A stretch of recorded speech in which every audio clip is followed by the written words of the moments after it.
Hello dear teachers, KVS, NVS, EMRS या फिर other states के पीजीटी फिजिक्स एग्ज़ाम के लिए ये वीडियो लेक्चर्स हम स्टार्ट कर रहे हैं।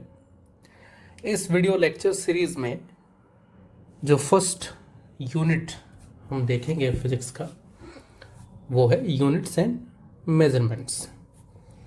तो इस यूनिट में फर्स्ट टॉपिक जो है हमारा वो है फिजिकल क्वांटिटीज।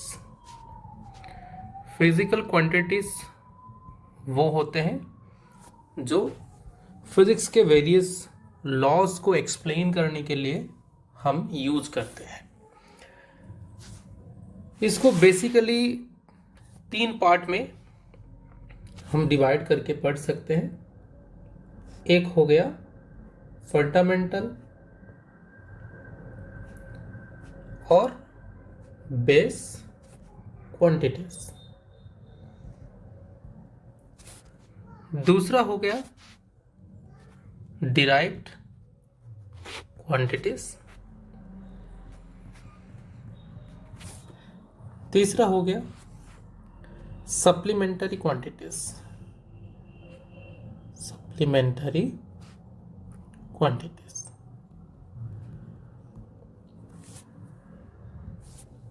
तो फंडामेंटल और बेस क्वांटिटीज वही होते हैं जो किसी भी दूसरे फिजिकल क्वांटिटीज पे डिपेंड नहीं करते हैं खुद को एक्सप्रेस करने के लिए। तो इसका एग्जाम्पल हम लिख सकते हैं मास, लेंथ, टाइम एटसेट्रा। तो ऐसे टोटल 7 फिजिकल क्वांटिटीज है जो फंडामेंटल और बेस है, जो कि खुद को एक्सप्रेस करने के लिए दूसरे कोई भी फिजिकल क्वांटिटीज पे डिपेंड नहीं करते हैं। वेरेज जो डिराइव्ड फिजिकल क्वांटिटीज होते हैं वो डिराइव होते हैं, मतलब ये डिपेंड करते हैं फंडामेंटल फिजिकल क्वांटिटीज पे, इसीलिए इसको बोला जाता है डिराइव्ड क्वांटिटीज। और इसका एग्जांपल हम लिख सकते हैं, ऐसे बहुत सारे हैं, जैसे कि फोर्स लिख सकते हैं, वर्क लिख सकते हैं, पावर लिख सकते हैं, चार्ज लिख सकते हैं। ये सारे हो जाएंगे डिराइव्ड क्वांटिटीज। बाकी यहाँ पर जो सप्लीमेंट्री क्वांटिटीज है इसके बारे में हम आगे डिस्कस करेंगे। अब आगे चलते हैं, पढ़ते हैं यूनिट्स के बारे में। यूनिट्स वो होता है जो कि ये फिजिकल क्वांटिटीज को मेजर करने के लिए हमें हेल्प करता है। तो units are the chosen standard used for measurement of physical quantities. तो यूनिट्स को भी बहुत सारे पार्ट्स में डिवाइड किया गया है। उनमें से एक हम लिख सकते हैं वैसे ही फंडामेंटल और बेस यूनिट्स। तो आसान भाषा में हम बोल सकते हैं कि ये जो फंडामेंटल और बेस क्वांटिटीज होते हैं उनका जो यूनिट्स होता है उनको ही हम बोलेंगे फंडामेंटल और बेस यूनिट्स। दूसरा हम बोल सकते हैं डिराइव्ड यूनिट्स। जो डिराइव्ड क्वांटिटीज होते हैं उनका जो यूनिट होता है उसको हम बोल सकते हैं डिराइव्ड यूनिट्स। फिर सप्लीमेंट्री क्वांटिटीज का जो यूनिट होता है उनको हम बोल सकते हैं सप्लीमेंटरी यूनिट्स। और एक टाइप का हम लिख सकते हैं प्रैक्टिकल यूनिट्स। Practical units. और एक है इम्प्रॉपर यूनिट्स। ठीक है, तो इनमें से ये जो फंडामेंटल यूनिट्स होता है ये भी खुद को एक्सप्रेस करने के लिए किसी दूसरे यूनिट्स पर डिपेंड नहीं करते हैं। तो इसका एग्जांपल हम लिख सकते हैं, जैसे कि ऊपर क्वांटिटीज में मास लिखे हैं, मास का यूनिट ही लिख सकते हैं हम केजी, लेंथ का यूनिट लिख सकते हैं मीटर, टाइम का यूनिट लिख सकते हैं सेकेंड। तो ऐसे जैसे कि मैं बताया था आपको 7 फंडामेंटल फिजिकल क्वांटिटीज होते हैं, तो उनका जो यूनिट्स होता है वही हमारा फंडामेंटल यूनिट्स हो जाएगा। और ये जो डिराइव्ड यूनिट्स होते हैं वो डिराइव्ड क्वांटिटीज का यूनिट्स होते हैं, और ऐसे बोल सकते हैं हम डिराइव्ड यूनिट्स जो है वो फंडामेंटल यूनिट से लेकर बने हुए हैं। जैसे कि एग्जांपल पे हम लिख सकते हैं, यहाँ पर फोर्स का यूनिट लिखे हैं न्यूटन, ये बहुत सारे फंडामेंटल यूनिट्स को लेके बने हुए हैं। वर्क का यूनिट है जूल, पावर का यूनिट है वाट, चार्ज का यूनिट है कूलम। ये सारे हो गए हमारे डिराइव्ड यूनिट्स। और बाकी जो इधर 3 यूनिट्स है, सप्लीमेंट्री यूनिट्स, प्रैक्टिकल यूनिट्स और इम्प्रॉपर यूनिट्स, हम आगे इनके बारे में डिस्कस करेंगे। तो चलते हैं आगे। अब एक इंपॉर्टेंट पॉइंट है, इसको ध्यान रखेंगे कि magnitude of a physical quantity, किसी भी फिजिकल क्वांटिटी का मैग्नीट्यूड, उसका वैल्यू जो होता है, उसको मैंने क्यू सिंबलाइज कर दिया और उसको लिख रहा हूं मैं एन यू, जो कि क्या होता है, कांस्टेंट होता है। क्या होता है? कांस्टेंट होता है। यहां पर एन जो है वो है न्यूमेरिकल पार्ट यानी कि नंबर, और u जो है वो है यूनिट। किसी भी फिजिकल क्वांटिटी में ये दोनों जरूर होते हैं, न्यूमेरिकल पार्ट होता है, यूनिट होता है। अगर इनमें से कोई भी एक नहीं है तो वो फिजिकल क्वांटिटी इनकम्प्लीट होगा। फॉर एग्जाम्पल, अगर हम बोलेंगे कि पॉइंट ए से पॉइंट बी की दूरी 20 मीटर है, तो ये कंप्लीट समझ में आ रहा है, सेंस आ रहा है। अगर सिर्फ हम बोलेंगे 20, कुछ नहीं बोलेंगे, तो फिर ये क्या है, कुछ समझ में नहीं आ रहा है। या फिर सिर्फ हम बोलेंगे मीटर, तो उसके पीछे का नंबर गायब है, तो ये हम समझ नहीं पा रहे हैं, तो कंप्लीट सेंस नहीं आ रहा है। इसीलिए किसी भी एक फिजिकल क्वांटिटी की कंप्लीट एक्सप्रेशन के लिए ये न्यूमेरिकल पार्ट और ये यूनिट दोनों जरूरी होता है, और ये कांस्टेंट होता है। क्या होता है? कांस्टेंट होता है। अभी ये कॉन्सेप्ट से, इस कॉन्सेप्ट से हम 2 कंक्लूजन्स लिखेंगे।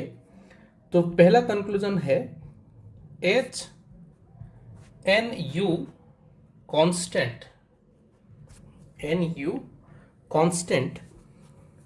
That implies n proportional to u। इसका मतलब है अगर न्यूमेरिकल पार्ट घटेगा तो यूनिट बढ़ेगा, और vice versa, n proportional to 1/u, n is inversely proportional to u। इसको हम ग्राफिकली रिप्रेजेंट कर सकते हैं, जो कि बहुत इंपॉर्टेंट है। अगर मान लेते हैं y एक्सिस में हम लें n और x एक्सिस में हम u लें, तो इस एक्सप्रेशन को हम ग्राफिकली ऐसे रिप्रेजेंट कर सकते हैं, और इस ग्राफ का नाम है रेक्टेंगुलर हाइपरबोला।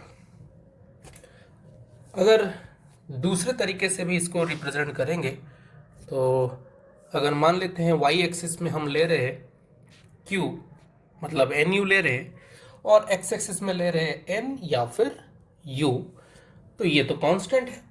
nu तो कांस्टेंट है, वो n पे डिपेंड नहीं करता है, u पे डिपेंड नहीं करता है, तो ये ऐसा parallel to the n axis या फिर u एक्सिस होगा। तो ये एक कंक्लूजन हो गया। दूसरा कंक्लूजन क्या होगा? H N U equal to constant, that implies n1 u1 equal to n2 u2 equal to n3 u3, so on, ऐसे लिख सकते हैं। इसका मतलब सिंपल है, जैसे कि हम लिखते हैं 1 metre is equal to 100 centimetre, जैसे कि हम लिखते हैं 1 kilometre per hour equal to 5/18 metre per second, ये स्पीड का यूनिट है। जैसे कि लिखते हैं 1 gram per cc is equal to 10⁻³ kg per metre cube. ठीक है, ये सारे एग्जांपल्स हो गए। ये n1 u1 equal to n2 u2 format में लिखे हैं हम। अगर if n1 is greater than n2, then u1 is less than u2, and vice versa, vice versa. तो सिंपल वहां जो हमारा फर्स्ट एग्जांपल है 1 मीटर इक्वल टू 100 सेंटीमीटर, इसमें 1 जो है वो लेस देन 100 है, इसीलिए मीटर जो है वो सेंटीमीटर से ग्रेटर है। दूसरा एग्जांपल वहां पे क्या है, 1 kilometre per hour is equal to 5/18 metre per second. यहां पर जो दो न्यूमेरिकल पार्ट्स है, ये n1, ये u1, ये n2, ये u2। तो n1 1 है, n2 5/18 है। तो यहां पर 1 जो है वो ग्रेटर देन 5/18 है, इसीलिए यहां पर जो किलोमीटर पर आवर होगा वो less than metre per second होगा, ये ध्यान रखना है। तीसरा एग्जांपल हमारे पास क्या है, 1 gram per CC is equal to 10⁻³ kg per metre cube. और यहां पर ये हमारा जो ये n1 है, ये u1 है, n2 है, u2 है, ये डेंसिटी का यूनिट है, ठीक है। यहां पर नंबर ये n1 जो है 1 जो है वो लेस है 10⁻³ से। 10 ये ग्राम पर सीसी जो है वो ग्रेटर है केजी पर मीटर क्यूब से, तो इसे भी ध्यान रखना है, इसमें थोड़ी कंफ्यूजन आ सकता है। ओके, तो ये दो कंक्लूजन हो गया हमारा। अभी हम एक क्वेश्चन देखेंगे इस टॉपिक पे बेस करके। तो यहां पर हमारे पास क्वेश्चन है कि if units of force and length are doubled then unit of work becomes. ठीक है, तो इसका सॉल्यूशन देखते हैं क्या होगा। तो वर्क के लिए हमारे पास फॉर्मूला है, work is equal to force into displacement. तो मैं इसको ऐसे सिंपल फॉर्मेट में लिखता हूं, work is equal to force into displacement. हालांकि यहाँ पे डिस्प्लेसमेंट जो है वो लेंथ ही है। तो एज पर क्वेश्चन यहाँ पर फोर्स का जो यूनिट है वो 2 टाइम किया गया है, लेंथ का जो यूनिट है वो भी 2 टाइम किया गया है। ठीक है, तो यहाँ पर सिंपल मल्टीप्लिकेशन है, तो यहाँ पर यूनिट्स ऑफ वर्क जो है वो भी क्या हो जाएगा, 4 टाइम्स हो जाएगा। ठीक है, तो यहाँ पर हम ये ध्यान देंगे यूनिट ऑफ वर्क जो है बिकम्स 4 टाइम्स। अगर यहाँ पर आपको पूछता कि इसका न्यूमेरिकल पार्ट क्या होता, what would be the numerical part of work, then ये आंसर हमारा होता, न्यूमेरिकल पार्ट अगर पूछता हमें तो न्यूमेरिकल पार्ट होता हमारा 1/4 टाइम्स, 1/4 टाइम्स। ठीक है, अब आगे चलते हैं नेक्स्ट टॉपिक की तरफ, जो कि नेक्स्ट टॉपिक है हमारा system of units. System of units, physical quantities को मेजर करने के लिए ऐसे बहुत सारे यूनिट्स हैं, और बहुत सारे यूनिट्स में से एक स्पेसिफिक ग्रुप बनाया गया, यूनिट्स को लेके ग्रुप बना के एक सिस्टम बनाया गया। तो कुछ इंपॉर्टेंट सिस्टम जो है हमारे पास वो है एक CGS सिस्टम, जिसका फुल फॉर्म हमें पता है सेंटीमीटर ग्राम सेकेंड।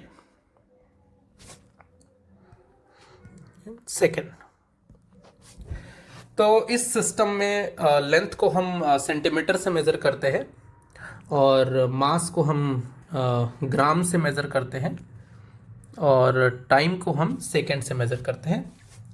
और इसी सिस्टम में जो फोर्स है, फोर्स को हम डाइन से मेज़र करते हैं, और जो वर्क और एनर्जी है उसको हम मेज़र करते हैं अर्ग से।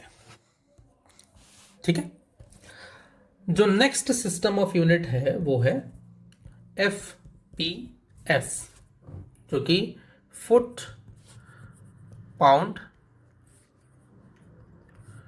Pound and second. Okay, length को हम मेजर करते हैं फुट में, मास को पाउंड में और टाइम को सेकेंड में। फिर नेक्स्ट सिस्टम जो है हमारा वो है MKS, metre kilogram and second, metre kilogram and second.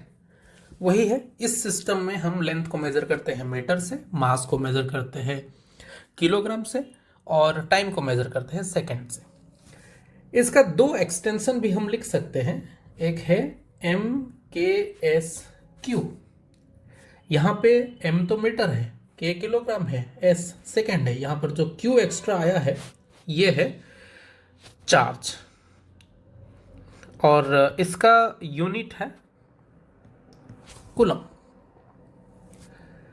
और दूसरा एक्सटेंशन जो हम लिख सकते हैं इसका वो है MKSA, यहाँ पर वही M मीटर है, K किलोग्राम है और S जो है वो सेकेंड है, लेकिन यहाँ पर A जो है वो है करंट, और इसका जो यूनिट है वो है एम्पियर। उसके बाद जो हमारा नेक्स्ट सिस्टम है SI। SI मतलब international system of unit, international system of unit. तो इस इंटरनेशनल सिस्टम ऑफ यूनिट में दो पार्ट है, उसमें से एक पार्ट जो है वो है 7 फंडामेंटल यूनिट्स। ठीक है, आपको पहले से बताया था कि फंडामेंटल यूनिट्स जो है वो 7 फंडामेंटल यूनिट्स से होते हैं, और आपको पता भी होगा ये सारा चीज। तो इसमें देखते हैं क्या क्या 7 फंडामेंटल यूनिट्स होता है। तो फिजिकल क्वांटिटीज, और ऐसा यूनिट, देन सिंबल। तो एक है मास। मास का ऐसा यूनिट हम लिख सकते हैं किलोग्राम, सिंबल लिख सकते हैं केजी। नंबर 2 है लेंथ। लेंथ का यूनिट लिख सकते हैं ऐसा यूनिट मीटर, और सिंबल है M। नंबर 3 है टाइम। टाइम का ऐसा यूनिट है सेकेंड, और सिंबल है S। Number 4 temperature.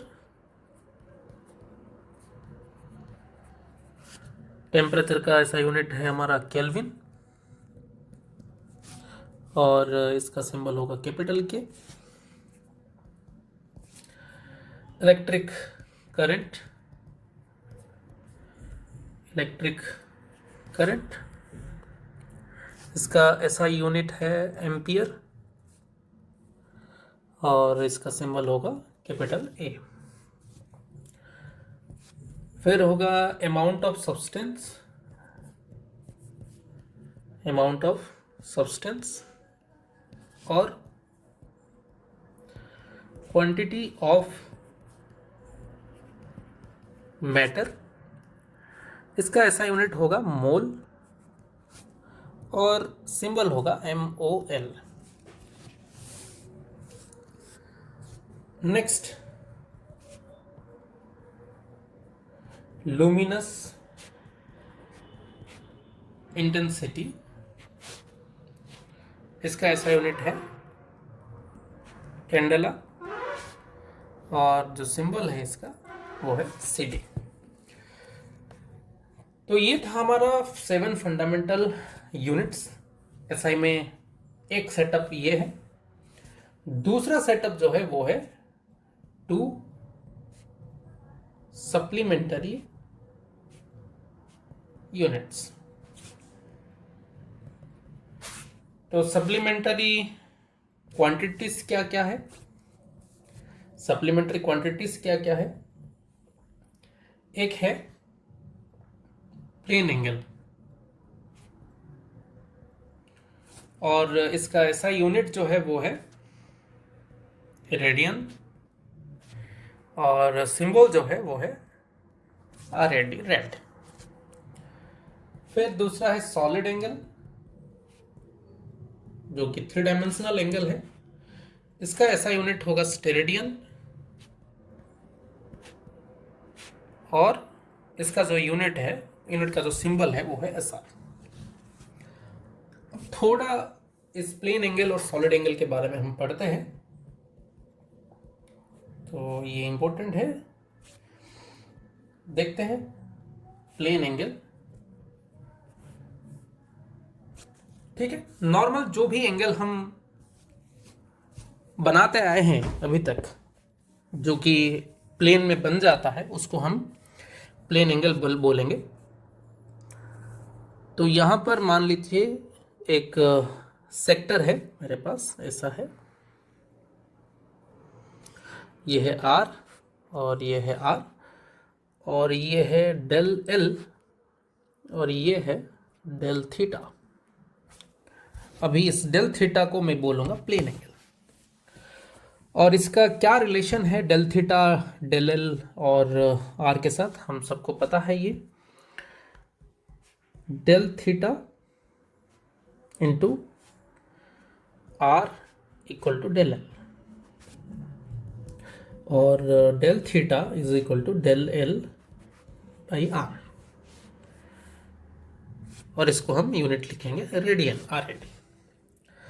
और इस सेक्टर को अगर हम ऐसे कंटिन्यू करेंगे तो ये एक कंप्लीट सर्किल बनेगा, फॉर ए कंप्लीट सर्किल। अगर ये कंप्लीट सर्किल बनेगा तो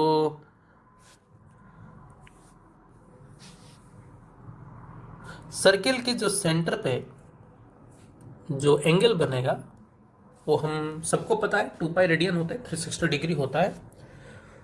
तो उसके लिए हम यहां पर क्या लिख सकते हैं, theta is equal to L by R, where L is the circumference of the circle, और सर्कमफेरेंस के लिए हम डाल सकते हैं 2 पाई R बाई R, और theta equal to 2 pi radian. तो ये हो गया angle subtended by the circle at the centre. अब जो नेक्स्ट टॉपिक हम थोड़ा डिस्कस करेंगे वो है सॉलिड एंगल। सॉलिड एंगल ये है 3 डायमेंशनल एंगल। तो अगर हम कोई कॉनिकल सेक्शन, कोन जैसे स्ट्रक्चर एज्यूम करेंगे, उसका जो एपेक्स होता है, उस एपेक्स में जो एंगल आता है, जो कि थोड़ा सा जमीन से ऊपर उठा हुआ रहता है, 3D में रहता है, उसको हम बोलेंगे सॉलिड एंगल। और जैसे कि अगर कोई कोन, आइसक्रीम भी हम एज्यूम करेंगे, तो उसका जो कोन होता है, वो जो एंगल बनता है एपेक्स में, उसको हम बोल सकते हैं सॉलिड एंगल। तो जैसे कि प्लेन एंगल में यहाँ पर हम डेल L लिखे थे, यहाँ पर डेल S लिखेंगे, सरफेस एरिया लिखेंगे, और ये जो 3 डायमेंशनल एंगल यहाँ पे बनेगा डेल ओमेगा, सिंबलाइज करेंगे इसको, और ये रेडियस है R है। ठीक है, तो यहाँ पर हम फॉर्मूला थोड़ा याद रखेंगे सॉलिड एंगल के लिए, del omega is equal to surface area del S by R square, और इसका यूनिट जो होगा वो होगा स्टेरेडियन SR। अगर ऐसे कंप्लीट, ऐसे अगर हम ये छोटे छोटे हिस्सा जो है भी यहाँ पर हम बनाए हैं, ये अगर हम ऐसे जॉइंट करते हुए चलेंगे तो ये एक हमें एक स्पीयर देगा। यहाँ पर जैसे प्लेन एंगल में हमें एक कंप्लीट सर्किल मिला था, तो ये अभी हमें क्या देगा, एक स्पीयर देगा। तो for a complete sphere, for a complete sphere, complete sphere के लिए डेल ओमेगा को मैं ओमेगा लिखता हूं और डेल एस को मैं एस लिखता हूं, और ये आर स्क्वायर है। एस जो है यहाँ पर सरफेस एरिया है स्पीयर का, और सरफेस एरिया का फॉर्मूला हमें पता है स्पीयर का, 4 pi r square by r square. तो आर स्क्वायर कैंसिल हो जाता है यहाँ पर, और solid angle omega is equal to 4 pi S R. तो ये क्वेश्चन बन सकता है, what is the angle subtended by a sphere at its centre? So answer will be 4 pi steradian. तो अब आगे चलते हैं। ये जो सॉलिड एंगल का कॉन्सेप्ट हम पढ़े अभी, इसका एप्लीकेशन अगर देखेंगे तो क्या हो सकता है, मान लीजिए यहाँ पर कोई एक ऐसा रिंग या फिर कोई डिस्क है। इस रिंग और डिस्क का जो रेडियस है वो आर है, ये सेंटर है, और ये लाइन इसका एक्सिस है, एक्सिस। और यहाँ पर एक पॉइंट है जो कि सेंटर से एक्स डिस्टेंस पर है। अगर हम इस पॉइंट से यहाँ पर ऐसे लाइंस ड्रॉ करेंगे तो एक कोन जैसा स्ट्रक्चर हमें मिलेगा, और यहाँ पर एक सॉलिड एंगल ये बनेगा, ये वाला एक सॉलिड एंगल बनेगा। मान लेते हैं हम उस सॉलिड एंगल को डिनोट करते हैं ओमेगा। अभी ये सॉलिड एंगल का एक्सप्रेशन हम क्या लिखेंगे वो थोड़ा देखते हैं। इस रिंग या फिर डिस्क का जो एक कोनिकल फॉर्म आया है, उसका अगर क्रॉस सेक्शनल व्यू लेंगे हम तो ये कुछ इस तरह दिखेगा, वो क्रॉस सेक्शनल व्यू, जो कि ये है, ये वाला एंगल, इसको हम थीटा लिख लेते हैं, ये थीटा हो गया, और ये एक्स और ये आर, तो ये एक राइट एंगल ट्राइंगल हो गया, और इसका ये हाइपोटेनस हो गया R square plus X square का स्क्वायर रूट। तो यहाँ पर ये जो सॉलिड एंगल का एक्सप्रेशन आएगा, उसका एक्सप्रेशन है 2 पाई 1 minus cos theta, where theta is the half angle of the cone। ये थीटा जो है वो इस कोन का हाफ एंगल है। और यहाँ पर कॉस थीटा का एक्सप्रेशन हम क्या लिख सकते हैं? कॉस थीटा का एक्सप्रेशन क्या आएगा? Base upon hypotenuse x by square root of r square plus x square. So therefore ये solid angle omega is equal to 2 pi into 1 minus x by square root of r square plus x square। ये हो जाएगा यहाँ पर solid angle का expression. ये expression हमें आगे इलेक्ट्रिक फ्लक्स कैलकुलेशन में हेल्प करेगा। आई होप ये कॉन्सेप्ट्स आपको समझ में आया होगा। इसके आगे जो है कंटिन्यू करेंगे हम आने वाले वीडियोस में।